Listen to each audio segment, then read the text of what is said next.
Assalamualaikum warahmatullahi wabarakatuh.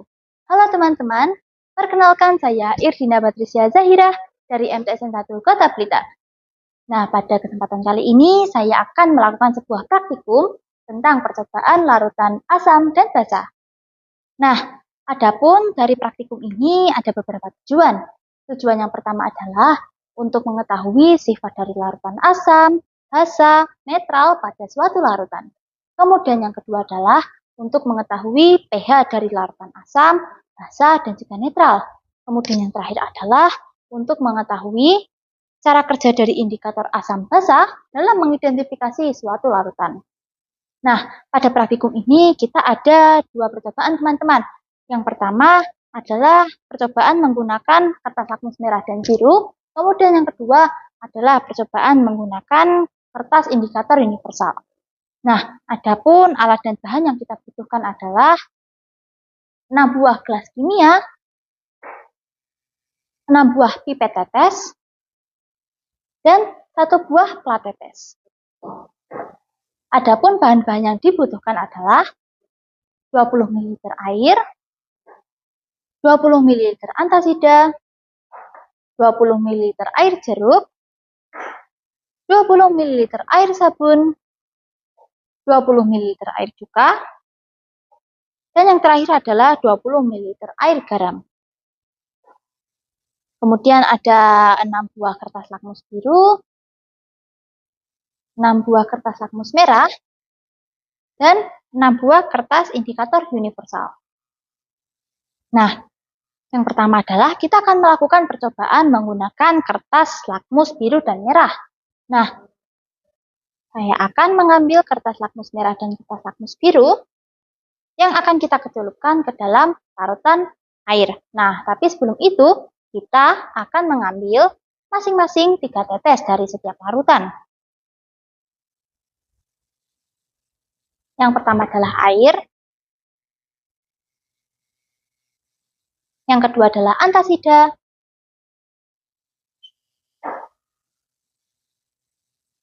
Yang ketiga adalah air cuka.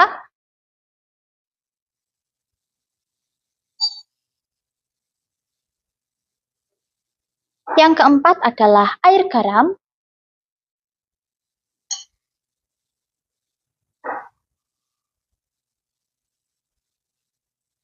Yang kelima adalah air sabun.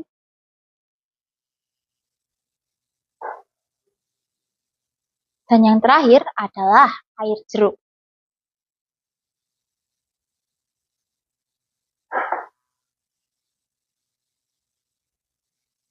Kemudian kita akan memasukkan kertas lakmus merah dan biru ini ke dalam air.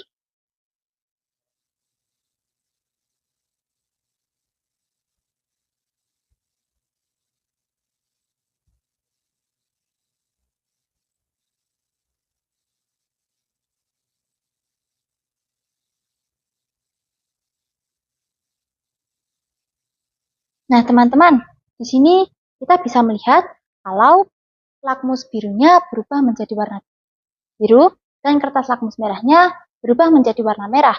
Ini menandakan kalau air merupakan larutan yang bersifat netral.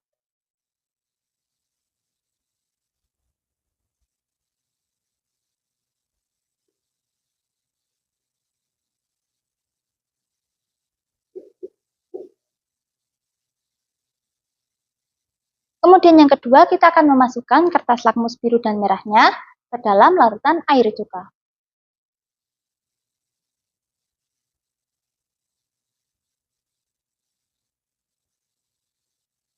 Nah, di sini teman-teman bisa melihat kalau kertas lakmus birunya berubah menjadi warna merah, tapi kertas lakmus merahnya tetap berwarna merah. Ini menandakan kalau air cuka merupakan larutan yang bersifat asam.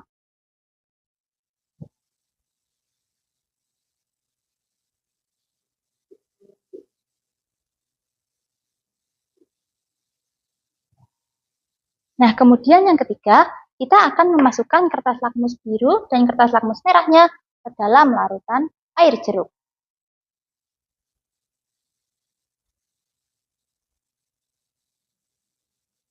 Nah, teman-teman, di sini kertas lakmus birunya berubah menjadi warna merah, dan kertas lakmus merahnya tetap berwarna merah. Nah, ini menunjukkan kalau air jeruk merupakan larutan yang bersifat asam.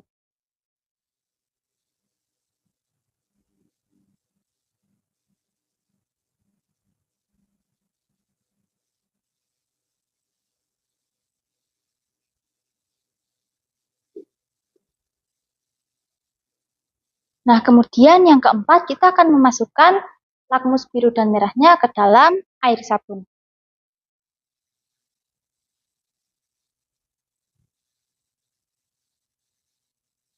Nah, teman-teman, di sini kertas lakmus birunya tetap berwarna biru, namun kertas lakmus merahnya berubah menjadi warna biru. Ini menandakan kalau air sabun merupakan larutan yang bersifat basah.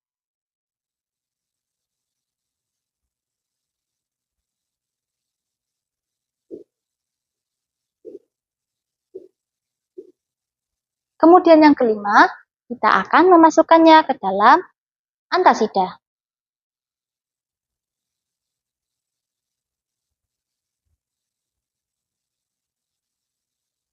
Nah, teman-teman, di sini bisa kita lihat kalau kertas lakmus warna birunya tetap berwarna biru, tapi kertas lakmus warna merahnya jadi berwarna biru. Ini menandakan kalau antasida merupakan larutan yang bersifat basah.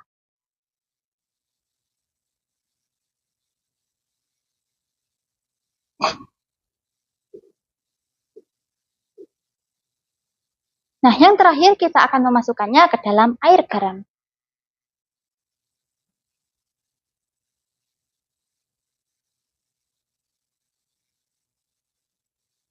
Nah, di sini kita bisa melihat kalau kertas lakmus birunya tetap berwarna biru dan kertas lakmus merahnya tetap berwarna merah. Ini menandakan kalau air garam merupakan larutan yang bersifat netral.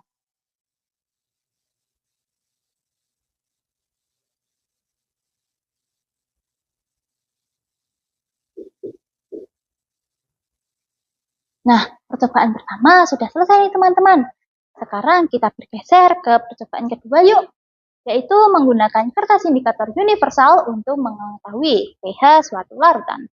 Nah, yang pertama kita akan menyiapkan 6 gelas kimia yang berisi masing-masing 20 ml air, antasida, air jeruk, air sabun, air cuka, dan air garam.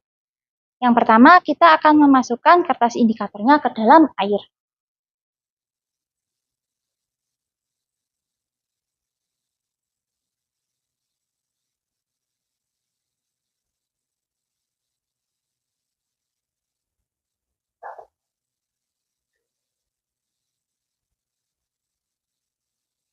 Nah, teman-teman, di sini kita bisa melihat kalau air memiliki pH sebesar 7.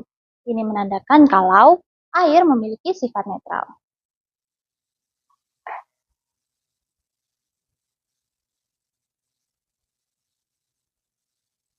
Kemudian kita akan memasukkan kertas ini ke dalam larutan air cuka.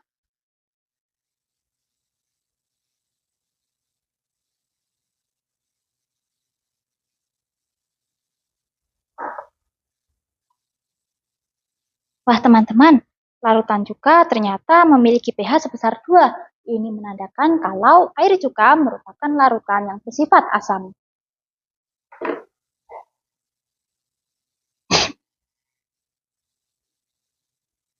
Kemudian yang ketiga adalah akan kita masukkan ke dalam larutan air garam.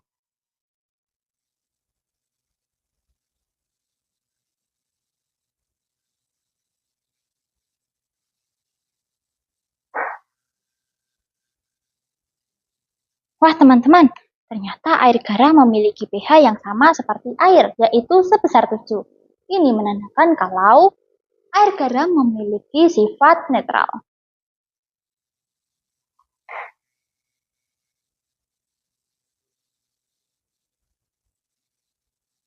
Kemudian yang keempat, kita akan memasukkannya ke dalam air jeruk.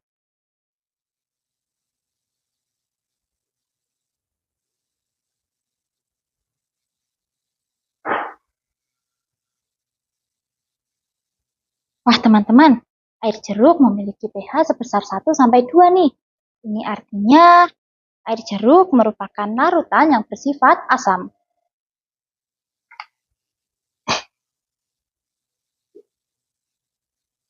Kemudian yang kelima, kita akan memasukkannya ke dalam larutan air sabun.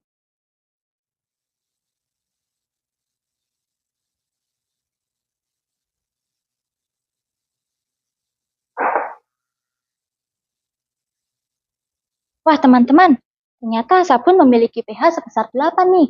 Ini artinya air sabun memiliki sifat basa.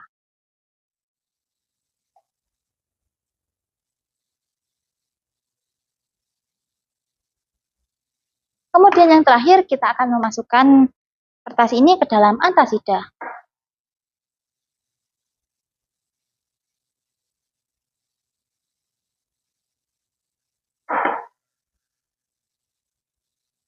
Wah teman-teman, ternyata antasida memiliki pH sebesar 8-9. Ini menunjukkan kalau antasida memiliki sifat basa.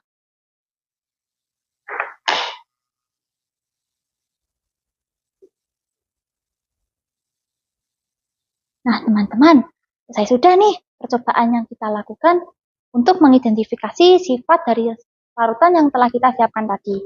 Nah, kesimpulan yang bisa kita dapat adalah larutan yang mengubah warna lakmus merah tetap berwarna merah, lakmus biru tetap berwarna biru, dan memiliki pH sebesar 7 adalah larutan yang bersifat netral, seperti air dan juga air garam.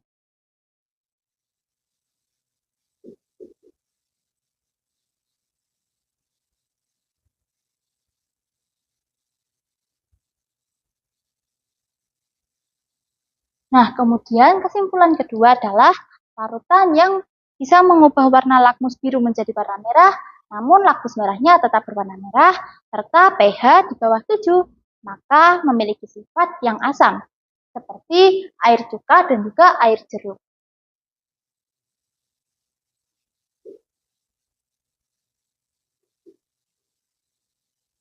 Nah, kemudian kesimpulan terakhir, larutan yang mengubah kertas lakmus merah menjadi biru, namun kertas lakmus biru tetap berwarna biru, serta memiliki pH di atas 7, merupakan larutan yang bersifat basa, seperti air sabun dan juga antasida.